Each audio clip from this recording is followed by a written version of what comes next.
Hey guys, দেখেন আমার এই চ্যানেলটা হচ্ছে your channel isn't earning right now. তার মানে হচ্ছে টাকা আর্ন করতেছে না, কারণ হচ্ছে ডিসিপটিভ অ্যাক্টিভিটি চলে আসছে। তো সেটার অনেক দিন আগে হচ্ছে অ্যাপ্লাই করছিলাম, কিন্তু আবার ডিসিপটিভ চলে আসছে। এখন আবার হচ্ছে রিঅ্যাপ্লাই আসছে 3 মাস অপেক্ষা করার পর।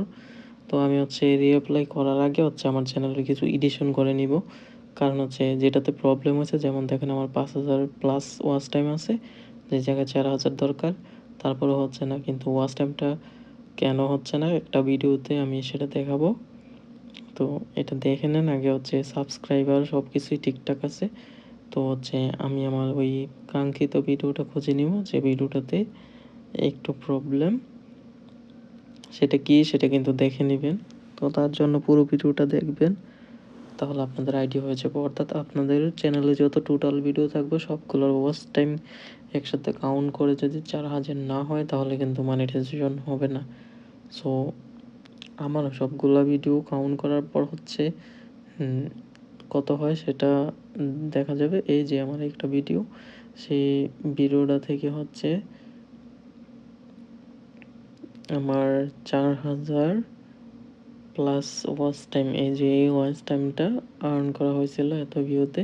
কিন্তু কথা হচ্ছে কি, আমি আমার ভিডিওটা যখন হচ্ছে ট্রিম করে ফেলছিলাম, ট্রিম করার পর মাত্র হচ্ছে 26 বা 36 সেকেন্ড আছে।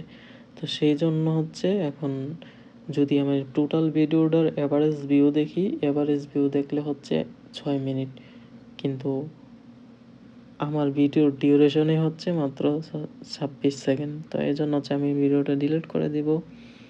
কিন্তু আপনারা বলবেন ডিলিট করলে কি হচ্ছে আমার ওয়াচ টাইম থাকবে কি না? অবশ্যই থাকবে না, চলে যাবে ওয়াচ টাইমটা। তারপর কারণ হচ্ছে এটা রেখে আমি অ্যাপ্লাই করলে আমাকে মনিটাইজেশন দিবে না।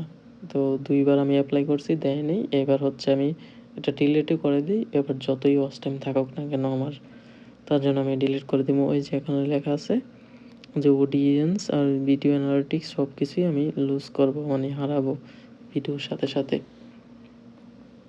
তো আমি হচ্ছে একেবারে পার্মানেন্ট ডিলিট করে দিলাম ফরএভার। তো আমি আবার হচ্ছে আমার আর্নিংয়ে ক্লিক করে দেখব, যে হচ্ছে যে আর্ন অপশনে ক্লিক করলাম। এখন হচ্ছে সাথে সাথে ডিলিট করছি দেখে হচ্ছে লোডিং নিচ্ছে আর কি। তো আমি আবার রিট্রে দিলাম, দেন হচ্ছে এই যে চলে আসলো এই অপশনটা। এখনও পর্যন্ত ওইরকম রিফ্রেশ আসে নাই, আগে যেমন ছিল তেমনই আছে। কারণ হচ্ছে এটা আপডেট হইতে 7 দিনের মতো সময় লাগে। যে অ্যানালিটিক্সে আমি যদি যাই, অ্যানালিটিক্সে যাওয়ার পর দেখেন আমি এই যে লাস্ট 28, এই যে লাস্ট 365 ডেজতে আমি হচ্ছে ক্লিক করলাম। এই যে আমার ওয়াচ টাইমটা এখনও আছে। ওই যে মাঝখানের লম্বা দাগটা, এই দাগটা কিন্তু ওই ভিডিওটার ওয়াচ টাইম দিয়েছিল। তো ফুল ওয়াচ টাইমটা কিন্তু ওইখানেরই ছিল, কিন্তু এখানে কিন্তু টোটাল সব কিছুই দেখাইতেছে। তো আপডেট হয় নাই। তো আপডেট হওয়ার জন্য আমি আবার হচ্ছে আর্নিং সেকশনটা আমি সিলেক্ট করে দেখব, যে আসলে আমার ওয়াচ টাইমটা কেমন আছে সেটা দেখার ট্রাই করব। এই যে আর্নিংয়ে আসলাম, আসার পর এখানে আমি ডেটটা দেখব, যে আমার ওয়াচ টাইম কিন্তু আগের মতো সেম আছে, সব কিছুই অ্যাকুরেট আছে। কিন্তু এই যে নিচে এই যে দেখেন 1 ফেব্রুয়ারি 2025, অর্থাৎ 1 তারিখেই এই ওয়াচ টাইমটার আপডেটটা এই জায়গায় আছে। আর আজকের তারিখটা দেখেন কত তারিখ, আজকে কিন্তু 12টা বেজে গেছে, মানে 7 তারিখ। 6 তারিখে ছিল, কিন্তু এখন তো 7 তারিখ চলতেছে।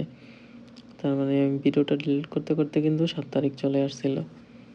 তো এই হচ্ছে কথা। এখন দেখেন এই আপডেটটা কিন্তু 7 দিনের মধ্যে হবে, তারপর দেখা যাবে আর কি আমার চ্যানেলে কতটুকু ওয়াচ টাইম আছে, আমি অ্যাপ্লাই করতে পারবো কি পারবো না। ধন্যবাদ সবাইকে।